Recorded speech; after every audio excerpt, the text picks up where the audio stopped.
네, 부자들은 경제신문을 읽는다 들어왔습니다. 오늘은 JK스탁의 곽영훈 부장과 함께 읽어보도록 하겠습니다. 대표님 안녕하세요. 안녕하세요. 네, 첫 번째 기사 열어보겠습니다. 조금 전 트럼프 대통령이 이제 성명을 발표했습니다. 불복한다라는 이야기인데 사실상 이제 조 바이든 민주당 후보의 승기가 좀 점쳐지고 있는 상황이잖아요. 네. 여기서 이제 우리 시장 어떤 영향을 미칠 것이냐 이게 가장 중요할 것 같은데 지금 오늘 나온 기사 보니까요. 석유화학 그리고 철강업에는 빨간불 비상이다라는 기사였습니다. 왜냐하면 이 탄소 국경세를 이야기를 하고 있었는데 아무래도 이제 탄소 배출이 많은 석유화학과 철강의 이제 주력 수출 사업에 우리가 관세를 물게 되면은 제품 가격이 올라갈 거고 그렇게 되면은 제품 경쟁력이 뚝 떨어질 거다라는 이야기를 하고 있더라고요.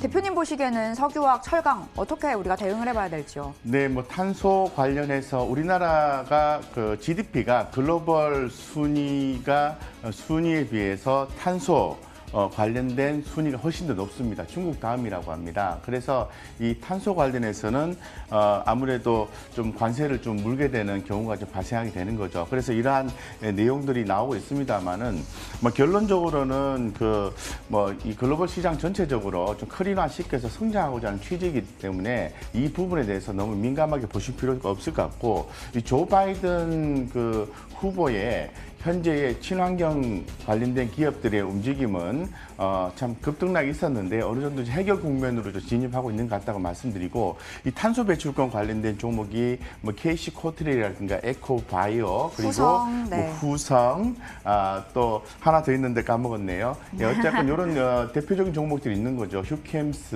이런 것도 있고 에코프로도 있고 그래서 이런 종목들에 대한 관심도를 가지셔야 되는데 제가 하나 좀 당부를 드리고 싶은 건 뭐냐면은 이 관련 기업을 매매를 하시더라도 최소한의 재무적 안정성을 좀 확인을 좀 하셔야 된다. 이런 부분이 결여가 된 기업은 매매를 하지 마십사고 딱 잘라 말씀드릴게요. 왜냐하면은 주가가 이렇게 핫하게 올라온 상태에서 이 코비드19에 의해서 네. 올해도 기업들이 대단히 어려웠습니다. 그렇기 때문에 작은 기업들은 유상증자를 할 수도 있어요. 그렇기 때문에 그거에 대한 주의점 하나 좀 말씀을 좀 드리겠습니다. 하나 더 에코프로 같은 경우에 금일 인적 분할에 대한 얘기가 나왔죠. 그래서 좀 변동성이 있는데요. 긍정적인 시각으로 보셔도 사업에 대한 성장성이 있다면 좋겠다. 이렇게 좀 말씀을 드리겠습니다. 네, 에코프로 긍정적인 의견 주셨고 그러니까 이런 이슈로 올라가는 종목들 눈여겨봐야 되지만 제외하고서 재무적 안정성이 있는 종목들로 좀 챙겨보자라는 네. 말씀이신 거죠. 네. 그럼 석유화학, 철강업 갖고 있다면, 철강 네. 종목 갖고 있다면 좀 축소해야 되는 걸까요?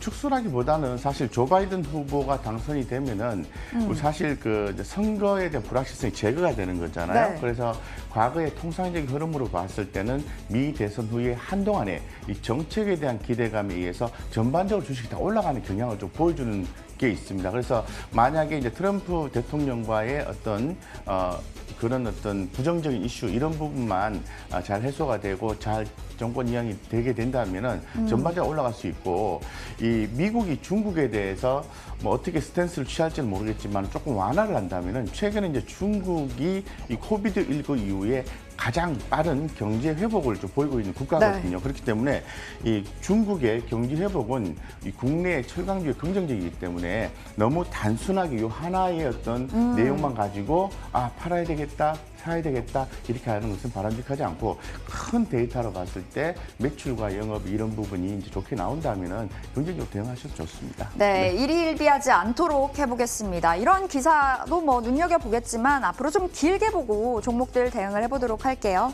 자, 이어서 두 번째 기사 보겠습니다. 배터리 관련주, 배터리 3사 랠리 이어가고 있습니다. 어제도 잘 가고 있고 오늘도 잘 가고 있고 저는 소부장주들을 이야기해보고 싶은데요. 네.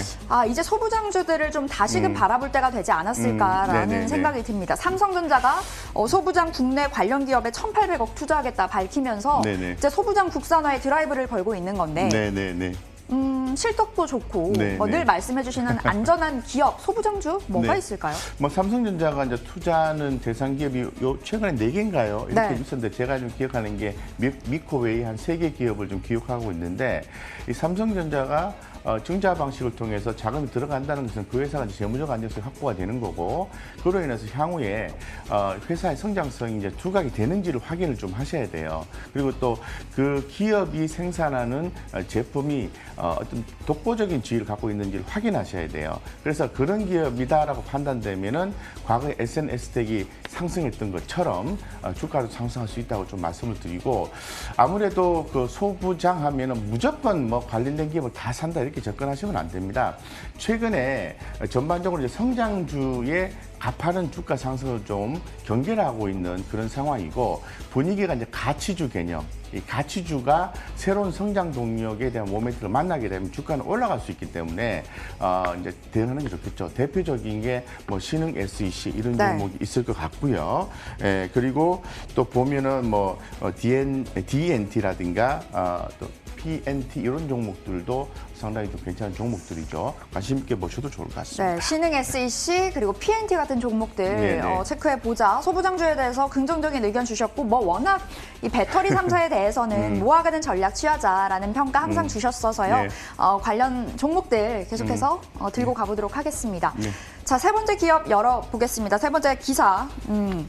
대표님도 뭐 드라마 많이 보시나요? 엄청 보려고 하는데 요즘에 좀 시장의 변동성이 있어서 많이 안 보고 이제 뭐 컨텐츠를 좀 많이 봅니다. 컨텐츠 사실. 유튜브 많이 보시잖아요. 유튜브 굉장히 많이 보고요. 그러니까요. 예, 영화 컨텐츠 굉장히 많이 활용하고 있습니다. 저는 드라마를 진짜 좋아하는데 뭐 사랑의 불시착, 뭐 미스터 선샤인 그런 거 다 봤습니다. 근데 스튜디오 드래곤에서 만든 거잖아요. 네네. 스튜디오 드래곤 3분기 실적 나왔다고 하는데 또 다시 나왔다고 합니다. 네.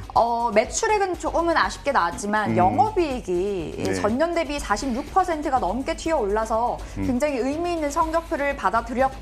뭐 이런 기사들 나와주고 있는데 4분기에도 앞으로 잘 나갈 거다라는 평가 나와주고 있는데요. 네. 스튜디오 드래곤 지금 시점에서 네. 뭐 어떻게 평가를 하고 계시는지요, 대표님? 예, 전반적인 뷰로 봤을 때는 이제 스튜디오 드래곤 같은 경우에는 현재 시점에서 긍정적으로 본다라는 거고, 2021년도에는 중국향으로 해서 네. 상당히 긍정적인 어떤 뷰를 좀 갖고 있는 그런 상태예요. 그렇기 때문에 내용상으로 보면은 앞으로 계속해서 좋아진다라는 거죠. 예, 근데 우리 개인 투자자분들이 투자를 실제로 해보시면은 저도 좀 해봤습니다만은 상당히 지루합니다. 그래서 굉장히 이제 보수적인 투자를 잘 견디시는 분 입장에서는 스튜디오 드래곤 긍정적으로 보셔도 좋다고 말씀드리고, 좀 다이나믹하게 좀 적극적으로 투자하시는 분들은 그냥 지켜만 보자고 말씀을 드리고요.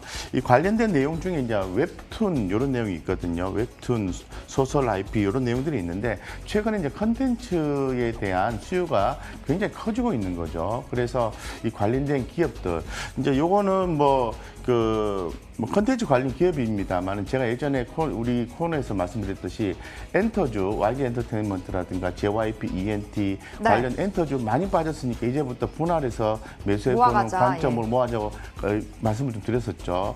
다시 한 번 더 간다 또 간다의 개념이 2차전지 배터리 종목과 더불어서 말씀드릴 수 있을 것 같습니다. 네, 스튜디오 드래곤 좋다 하지만 공격적인 투자가 인내심이 좀 필요한 종목이라고 말씀을 해주고 계시네요.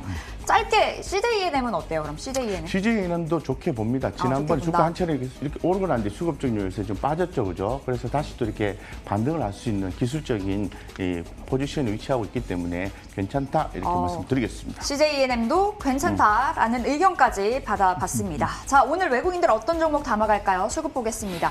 오늘 외국인들 매수가 규모가 큰데요. 코스피에서 LG와 카카오, 네이버, SK하이닉스, 오스코텍, 스튜디오 드래곤, 원희가 EPS 좋다 말씀해 주셨고, 한국사이버결제까지 어떤 종목이요? 전반적으로는 코스피, 코스닥 관련해서 주가가 10월 13일인가요? 그때 고점을 찍고 쭉 빠졌다가 다시 한 번 더 올라와주고 있는 상황인데, 다 모멘텀이 다 있는 걸로 보셔야 됩니다. 이 중에서 특히 제가 글로벌 또 국내 트렌드, 전체적인 산업 트렌드로 봤을 때 간다 또 간다, 모아가야 된다, 빠질 때마다 긍정적으로 봐야 된다. 카카오, 네이버, 카카오 나와 있죠, 그죠? 카카오 매수 타이밍이 정확하게 들어왔고, 그 밑에 보니까 네이버도 함께 들어와 있네요. 삼성전자, SK하이닉스 긍정적으로 보시면 될 것 같고, 코스닥 쪽에서는 오스코텍 오스코텍. 주목하셔야 됩니다. 레이저 티닛부터 SYK 저해제까지 가장 확실한 R&D를 보였다는 평이 있습니다. 오스코텍.